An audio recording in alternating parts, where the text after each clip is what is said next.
today the topic is AI for all. So I see a lot of genetic diversity already in this room, which makes me happy because that kind of motivates me to keep doing what we are doing at PAICON. So I'm assuming most of you know already cancer and what, we are in DCAVZ. It's the hub for cancer. So my talk will be integrating how genetic and technical diversity to advance cancer diagnostics. But before, I was told, since the audience is kind of broad, it would be good to know my journey as well. So this is my journey to understand cancer diversity as I see it. So I'm originally from India. I moved to US for my master's as well as my bachelor's. And after, I think, 8 or 9 years in US, I realized, not fun anymore. I need something different. So I was like, okay, at that time I actually wanted to start a different company, but my professor, who's also German, told me, maybe you need a PhD in this field if you want to move forward. So I was like, okay. And then he recommended me actually to come to DCAVZ. So I was like, sure, let's do this. So I packed my bags and I moved to Germany. I applied. I didn't know if I was going to get in or not. I just took a leap and I moved across the Atlantic, and then I did my PhD at DCAVZ. Then I also did an MBA at LSE during Corona times. What else you could do, right? Everything was shut off. So I was like, why not get another degree? During the time, I also did a lot of fun science. I had the best time of my life at my PhD, so I I'm super happy to be at DCAVZ. Walking towards here, already I could see like all the memories down the road, who graduated where, and so on and so forth. So this was my Heidelberg journey. I'm here for 10 years. It's crazy for me because I've never lived in a city for 10 years before. So Heidelberg won so far. I applied, as I said, in 2015 February. Today we are in 2025. Crazy how time passes. I was in Aurelie and Peter Lichter's group. In between, actually, my PhD, I also started a venture called Oncobot. We applied for it. It was a FCX competition. We got selected, and during the competition whole part, they said, okay, we got also an investor interested, and they said, it's perfect idea. Move to San Francisco, move to Silicon Valley, and let's take this forward. But as you saw, that I graduated the year after, so I was like, I can't just drop out everything I've worked for, move to California, and start a new startup. Also, the 2 other people we were working with were also at DCAVZ. So we were said, no, good opportunity. At least we had kind of a validation that we were on the right track, that ideas were not completely off the topic. So we let go of this opportunity. By the way, this is now bought by, this idea is followed by Amazon. So we missed a chance there, I must say. But regardless, the idea was solid. So I'm kind of happy that it moved forward. And then I graduated in 2018. Then between 2018 and 2021, when we actually founded PAICON, there was a gap of doing a postdoc to finding really the idea of PAICON. Because as I mentioned in between, what really sparked during my PhD to start PAICON? And there were 2 things. As you see that I was in a genomics group, and a lot of data that we use for our scientific advancements or scientific papers were TCGA data sets, which is the biggest American cohort of genomics data set. And that ticked me because A, I don't look Caucasian, and B, why are we using one type of data from one country and copy pasting it to all the other people? Why are we taking the data from 16% of the global population and copy pasting it to the 84% of the rest of the population? It just doesn't make sense, because in cancer we know one shoe size doesn't fit all. So this was one of the starting point. Right now it's a very nicely elegant statement. That time it was not that much. That was just an idea like how we can make sure that the data that's going to be used for research represents everyone and not just one ethnicity. So this was just one spark that led to the whole fire of PAICON. We then actually founded, we were in PMA in 2021. We got funding in 2022, but this is a 2023 summer party because we actually started operations in 2023. As Ruth already mentioned, we also got in 2024 the Gründer Prize in Heidelberg and DEMEA in 2025. And last week I had a talk with our OB that how innovation in Heidelberg needs to move forward and how we can support innovation, so on and so forth. So the innovation scene in Heidelberg is growing like really nice. I'm kind of happy to see this. And this will kind of tie up in the end of the talk, we will see. So this gives you a bit of journey of what I have been through. So it's not just like I was dropped from the sky and suddenly PAICON came up. No, I had to go through the rigorous PhD life as well, which was a lot of fun. So talking about PAICON, do you know the cost of exclusion as in cost of exclusion for diversity is $5 billion. That's a big number. $5 billion over these 15 drugs that you see here for, I think, the course of 1 year. So what happened?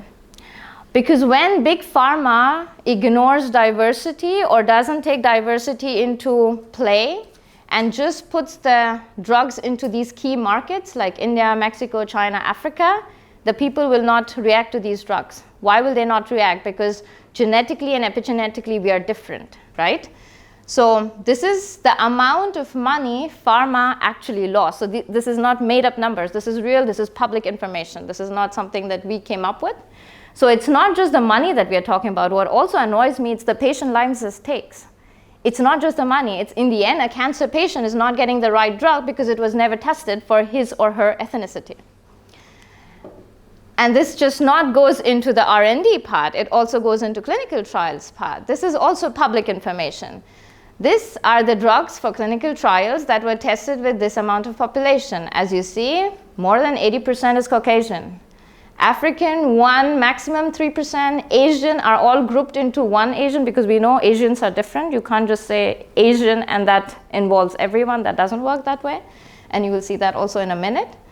And other than that, the rest is just grouped as others. And Hispanics were considered only after 2017. Before that, Hispanic was not even a necessity to test on that. And why is this the case? Seriously, why is this the case? Isn't no one annoyed or pissed off about this? That we are testing everything on one population and just copy-pasting it to the rest of the world? And I did one thing. I did go to and talk to doctors, oncologists in India, Mexico, Africa. And I asked them, is this really the case? Or are these probably just numbers that actually don't really matter and it works for them? They said no. They have to actually adapt the drugs to test for their patient, or when they get to the patient and the patient gets either chemotherapy, radiotherapy, they have to change the doses. Because epigenetically and genetically, they're different. So what FDA is approved doesn't really work in the country. They have to adapt on the flow. And I was like, okay, why are you not talking about this? Why is this not in research? Why is no one doing anything about it, right? Because if we know that it's not working, why is it not public? That's why I mentioned before, marketing and getting out there, getting the message out there is so important, because if no one knows about it, no one's going to do anything about it, right? So this is where we come into place, because now I already mentioned one size doesn't fit all in cancer. We are all genetically and epigenetically different. What happens in Caucasians is different to Africans or Latinos or South Asians or East Asians, because we have different predispositions to cancer. Genetically, we are different, so the part that Latinos have high prevalence to gastric cancer versus South Asians have high prevalence to breast cancer, this makes sense. I mean, this is why we are all doing the research, that to understand the diversity. So we know this. Despite this, we are making the same mistakes again when AI comes now. So this, what we have seen before, until now what you have seen, is all R&D, that is research and development in the labs with pharmaceutical drugs.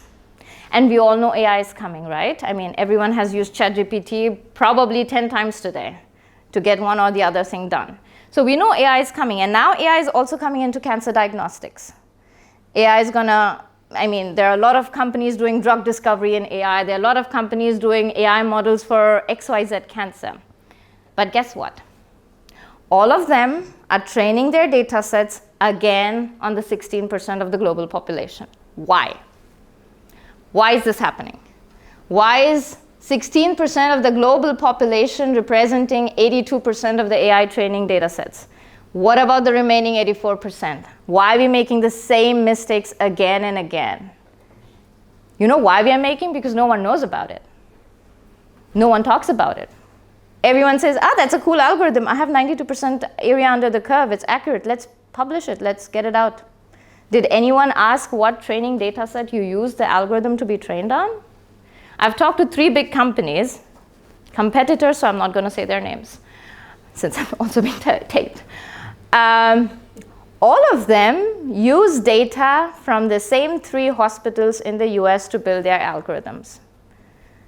So do you see what's happening? Because they are in US, again, data is public. The data regulations are much lenient than where we are right now. Here, data regulations are very strict, we know that. So they're all using data from these 3 hospitals in US, and they're training their AI algorithms. So probably they all have the same algorithms, they probably just don't know about it. Or they probably know, but as long as they have customers, who cares? So our point is, what about the remaining 84%? Because AI learns what you teach it. If AI sees only one type of population in the training set, so this is like basics AI now, when you go into the market, into test data set, and if it sees something else, it doesn't know. It will start either hallucinating, it will give you a misdiagnosis, or basically it will become a biased AI. And this is, again, nothing new because it's out there. It's already happening. There's so many publications saying that AI is biased. There's last year a big conference in Paris where they said the keynote lecture was about how AI is becoming biased. Again, what are we doing about it? Why are we not training AI or showing AI that there are different people in the world? And why are we not training our AI data sets on all the data that's present in the world? Again, why? Because there doesn't exist a data set that represents everything. If someone, as a researcher, says, yes, I understand it, I would like to do this, where do I get the data from? There is no data, because no one is doing the manual work of collecting data from these countries.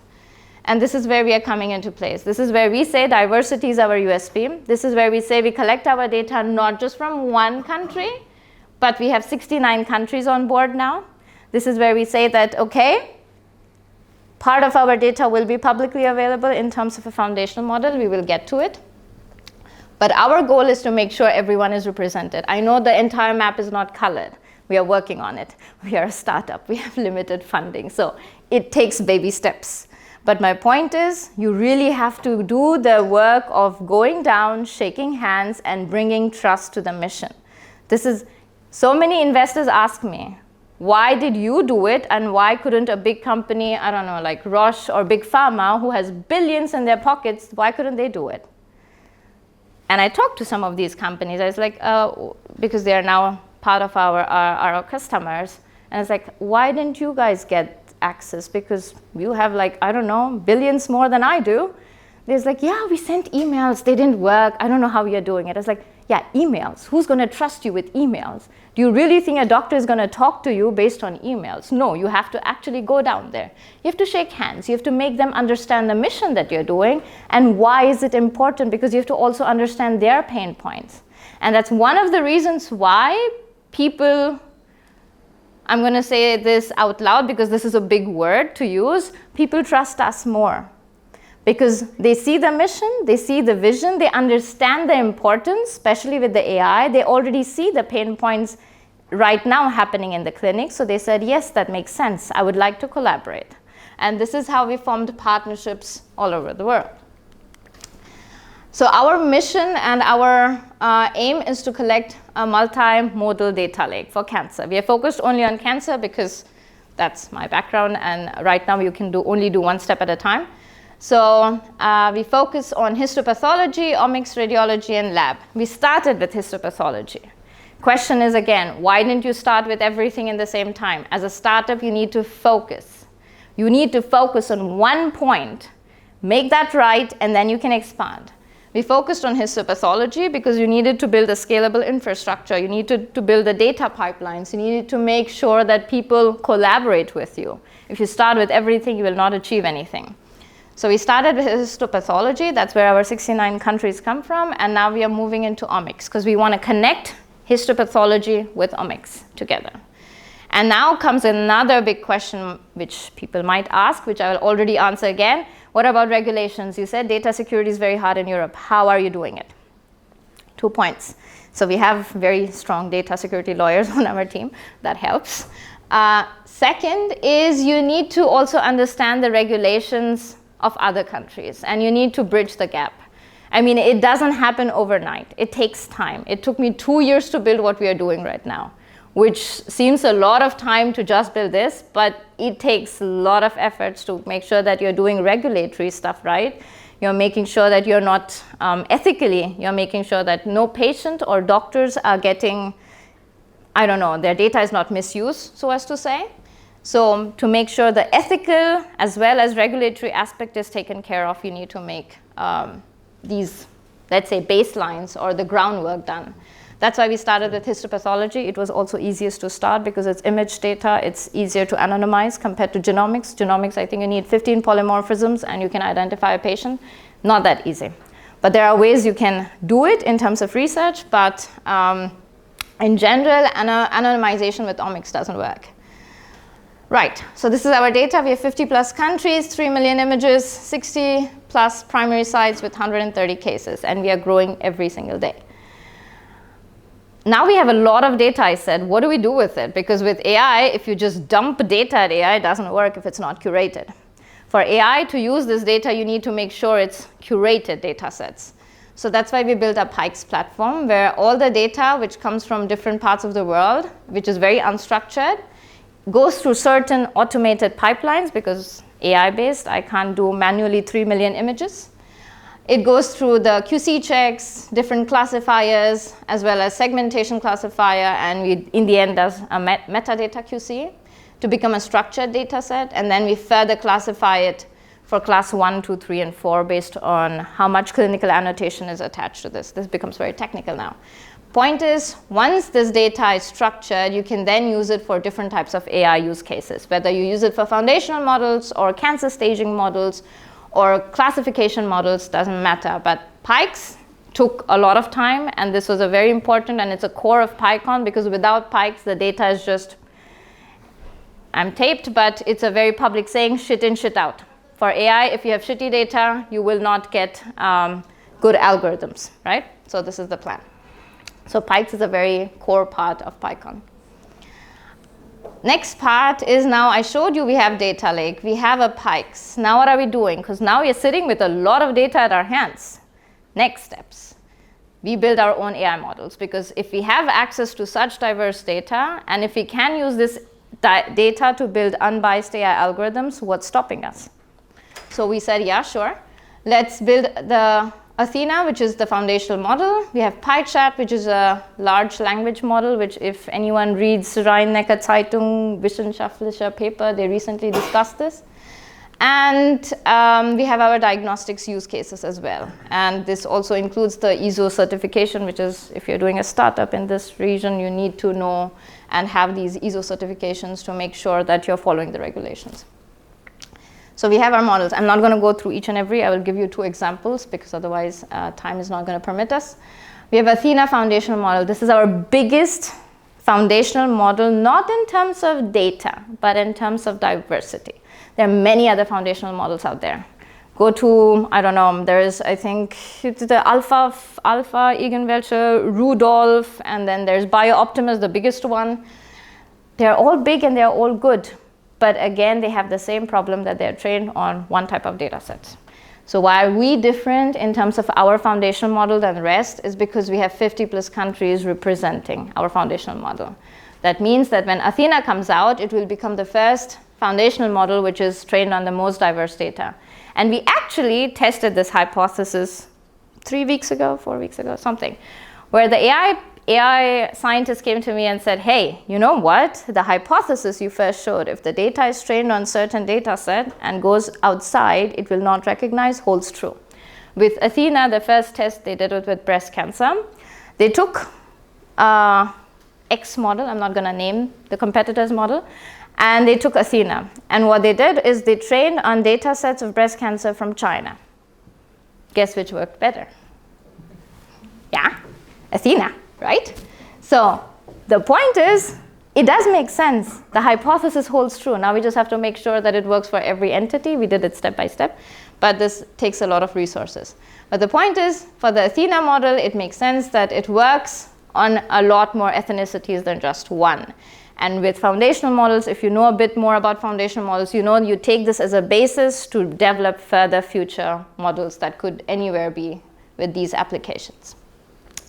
Second is, this is the most advanced diagnostic model which is out there. It's called colorectal cancer, SATSITE-DX. It's published, it's out there. What do we do with SATSITE-DX? SATSITE-DX, the original plan was, or how it is actually done right now today in the clinics. If a person has a colorectal cancer, you go take a biopsy, you do the H&E staining, you do your molecular testing, and within 3 weeks, approximately, you get an idea whether you get chemotherapy or immunotherapy, because it's tested whether the histopathoimage as well as the molecular test shows whether you have microsatellite stability or microsatellite instability. And this depends what kind of therapy you get, whether you get immunotherapy or chemotherapy. Now, who wants to wait 3 weeks as a cancer patient to get the therapy? As a cancer patient, I want my therapy to be done because that's because also when you have more knowledge about it, you know how fast the cancer grows, and you're like, I don't want to wait 3 weeks. If I know I have it, give it to me next week, tomorrow, today, doesn't matter. 3 weeks is too long. That's where AI is helping. And this is they're the good parts of AI, right? Because AI can help in these parts. AI can help to do this time efficiency as well as cost efficiency, to be honest. Because with SATSITE-DX, you take the biopsy that you have to do, then you do H&E stain, you upload the digital image online. There's a platform from PAICON where you can register. The AI will do its segmentation and attention, and then you get a result within 90 minutes, whether it is a MSI or MSS with a probability. Most of the cancers of these types are MSS tumors. MSI tumors are very rare. But this makes 2 points now, because we are not giving it 100% MSI, MSS, that you have to completely neglect the sequencing, because as regulations, without sequencing, you don't get immunotherapy. All well and good. But regarding the rest of the, I think 65% of the population, I might be wrong on that number, but majority of the MSS or colorectal population is MSS. These patients do not have to wait because they can start their chemotherapy treatment based on these numbers. So you get a score to predict your MSI and MSS within 90 minutes, and this is fraction of the cost than the 500. We are currently, so this is, as I said, we did it with ISO certification in place for design and development, and now we are talking to one of the pharma partners to make sure that this application is going to be on their tumor board. So without mentioning too many names, indirectly saying that it's going to go on a pharma platform, so as to say. And now the focus, as I mentioned before, is pathology and omics, that you connect these two, because omics is too expensive for the remaining 84% of the world still. Not everyone can afford omics. Yes, people over here can afford it, but not everyone in the world can afford omics. And this is one thing that I've also seen. Many people in different countries do the MSI, MSS prediction only based on IHC and not based on omics, which is a big question mark. If you talk to any oncologist here, they're like, without omics, you don't do MSI. But other countries do it because they don't have a choice, because the patients can't afford it. How can we change that? How can you make sure, I know I'm kind of like talking more about the remaining 84% more, which is, I got a critique on it recently from a pharma company saying, yeah, that's all well and good, but we care more about the 16% because they are the people who pay. Right, I'm not saying wrong. I'm not saying you should only focus on the remaining. I'm saying why not make it work for the 100%? Why focus only on the 16 or on the 84, but why not joining it together to make sure that it works on the 100% of the population? In the end, they got the idea because, you know, you can't really go against this because it's so obvious. But our goal is to merge omics and histopathology, because with that you can actually, with AI, so of course not with naked eye, with AI you can already get some kind of mutation profiles based on this. So this is our next steps, which is also why DKFZ plays a major role. DKFZ is also part of PAICON, and we have groups here who are also now trying to collaborate with us over this. Also for our foundational models, we recently had a talk with 2 of our groups at DKFZ who would like to merge and do this together. Right, I don't do this alone, right? We have a very good team and operational expertise. So that's me, that's the co-founder, CTO, also my husband, Christian Aichmueller, and CEO is Chief Operating Officer is Danny Quick. We have our board members. We have Magnus, also was a former DKZ / Uniklinik, Peter Kopp, who's our investor, and Klaus, who comes from Roche. And we also have a very strong scientific board. And you see there are some names also from NCT and DKZ. So we are very much in science rooted. And actually that helps because you need to understand the basics of research to actually move things out of research to the customer, because without the connection, it doesn't really work out. Other than that, we have 17 core pioneers and 26 operational pioneers. And actually, all of this, what I've said today, would not have happened without the team that we have. So if you're building a startup, make sure you have a very strong team.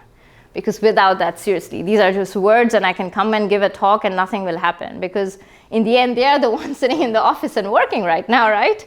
So a big kudos to them because, yeah, I always get very emotional when I talk to my team because they are the best. I would not change a single person. And we have a very good collaborators and partners from Morphle to iPad to DKZ. So these are just selected partners that I mentioned here. And in the end, I would like to talk to a few things regarding PAICON's impact, because I've talked a lot about diversity. And for me, it's important to send this message that diversity is no longer optional. Literally, we can't ignore it anymore. It's just going to cost us way more in future. And you already see how the political scene is going on in the world right now. It's so important right now that we talk about this, because otherwise this is going to shift so many things later on in future, especially for the next generation, that I can't even begin to discuss this. So my point is diversity is no longer optional, and it's the key to save lives, as well as for pharma to get the grills, right? So you don't have to, as a pharmacist, or not pharmacist, as a pharma person, you don't have to say, yeah, I save the world, but how do I fund my own parts? It's not just about saving the world. You actually also gain enough traction because you reduce the cost of exclusion. You try to get the $5 billion back into your pockets instead of throwing it out. So our goal is that we build for the 100%, but we are rooted in the 84%. So our mission is to talk for the 84, but to build for the 100%. So don't worry, the 16%, you're also counted. And as I said in the beginning, we need to change something. And this is also, I talked a lot last week to some people in Heidelberg. This is a very big meme that came recently, which came across, which kind of bothered me. Because why is this? Why is it that says America innovates, China replicates, India executes, and Europe regulates? It is the truth. I know people are laughing because that is the truth. But doesn't that bother you? It should bother you because this should not be the case. Why is it this always happens? And that, I think, the more I talk to people, it's a mentality aspect as well. Everyone is set into their mentalities. There are a lot of German entrepreneurs or young people that I talk to on LinkedIn, and they're always like, yeah, but what if I fail? Yeah, so what? You're young. Do something else. Yeah, but risk averse, and how do I get my first house? Yeah, well, wait a few years for your first house. I mean, come on. I mean, this is why they're always in the front, right? Because I've been there. I have seen the mentality there. They're like, yeah, let's try. That's a cool idea. Yeah, it fails. Yeah, let's try something else. And this is how it should be in entrepreneurship. Because if you do not take that leap, and if you do not just give it a shot, it's going to be an idea in your thought, and that's it. And that's going to die there. And then you keep on regulating or executing or replicating, regardless, whatever that is. But that needs to change. That really needs to change in the young minds now, which I see, that they need to start thinking, yes, entrepreneurship is very risky. I'm not going to sugarcoat it. It's risky. It's stressful. There is no work-life balance. Please don't start on that. There is no work-life balance in entrepreneurship. It's work-life integration. How do you integrate your work life and as well as private life to make sure that things move forward? But if you really want to do something different, if you want to become a change or really stand up for something, you have to take the leap. And this is why I hope this changes. I hope this bothers so much. This is so annoying to see that it's the truth. That's why it's annoying, right? Because it is the truth. So let's hope that it's time to change this. And thank you. And I would be happy to take future questions.